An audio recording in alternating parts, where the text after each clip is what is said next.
those role models that I'm sure that you have, whose shoulders you stand on. So what do you think happened? When did this design come into place? Because we see a historical legacy of education being the way. We see a historical legacy of African Americans doing well and striving and placing an emphasis on education where it was a community, where it was a family. So if this design is come about, how complicit are African Americans in it? How complicit are parents in it? How complicit are educators in it? Such as those of us who do teach. I mean, because it wasn't done in a vacuum. And if we're going to talk about the immigration issue, there are individuals who are struggling and doing the same thing that African Americans did. I mean, when we look at, if we're going to separate and say it's because there are immigrants here who came illegally and are taking jobs, that's an old argument that has not always proven true. But talk to me about the change that you see from African Americans who benefited from this educational system, transformed it, became involved in it and ingrained in it and shaping it, and to what you see now as it being so problematic. Sure. First, let me clarify. My argument is not that immigrants are causing the problems of African American males. Our problems are caused by the government and by the larger society. These are systemic things that are being put in place. It's just that the immigrants are being used to fill that void. It's not necessarily their fault, and I don't place any blame on them.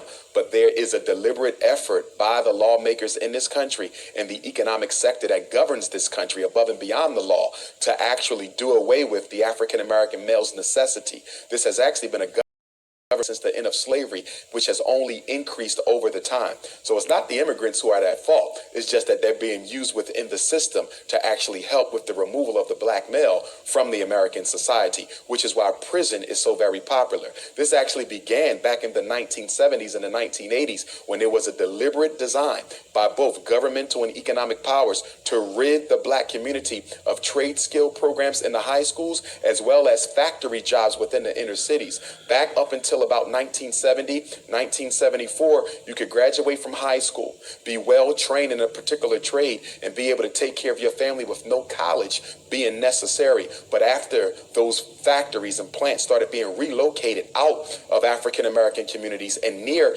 African American communities, and when a lot of that being transported over to second and third world countries, and at the same time stripping many of our inner city high schools of the trade programs that prepared African American males in particular for employment after high school without college, you then saw the growth of the prison system. And of course, with that, you had the bringing in of cocaine, and of course the crack was by design. So it wasn't anything that black men did deliberately that brought this about. This was part of a governmental plan to rid us from being necessary within the economic agenda. And you have it now. Prison isn't necessary when jobs are plentiful. When in sociology, you actually study the relationship between employment and crime. And when employment is low, crime is up, whether you're black, white, or purple. You go back 50 years in American society, you look at who the drug dealers and the gangsters were. They were not African American. They were Italian. They were Jewish immigrants.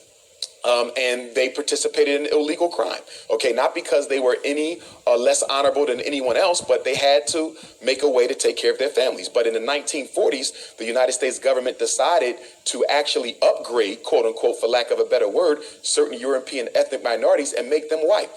Jews and Italians and Irish were not white prior to 1940, but it wasn't until that time that they were absorbed into the American economic order, and African Americans were then shuffled into that criminal underworld. So the argument, again, is that we are complicit. I agree with you totally. We are complicit because we don't do anything about what's being done to us. We are guilty on the community level. We're guilty in the political sector. We're guilty in the higher education sector. And I would argue that one of our biggest as it relates to improving the education for our children or the condition of African American people in general is that our most educated minds are not necessarily our most committed minds. In the aftermath of the civil rights movement, the United States government deliberately sought to create a black middle class. Some professors on a college level, some pastors, religious leaders, community leaders, those in the media, those who are economically self-sufficient, and they use this buffer group of blacks to kind of be an argument against the masses of blacks to say that racism is not your problem. Racism is not your problem because Dr. Umar Johnson has 6 college degrees and he's a black man. He's never been to jail. So if racism is your problem, how do you explain that? Well, you can explain it real simply. There's not a lot of Dr. Umar Johnsons. There's not a lot of you also. Okay, African Americans are less than 1% of all doctors in this country, regardless of whether they're specializing in the social science or biological science. We who are educated have to stop allowing the American social order to use us as an argument against our people to say that racism is not their issue. It is their issue. We are only the few.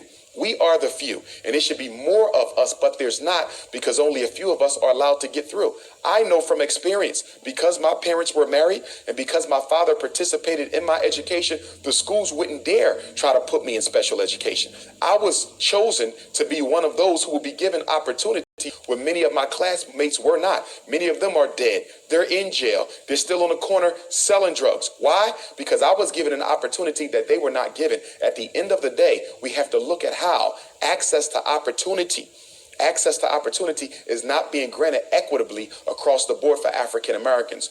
White racism, regardless of how we want to ignore it or act like it's not there because we have a black president in the White House, is still the #1 problem affecting African Americans in this country.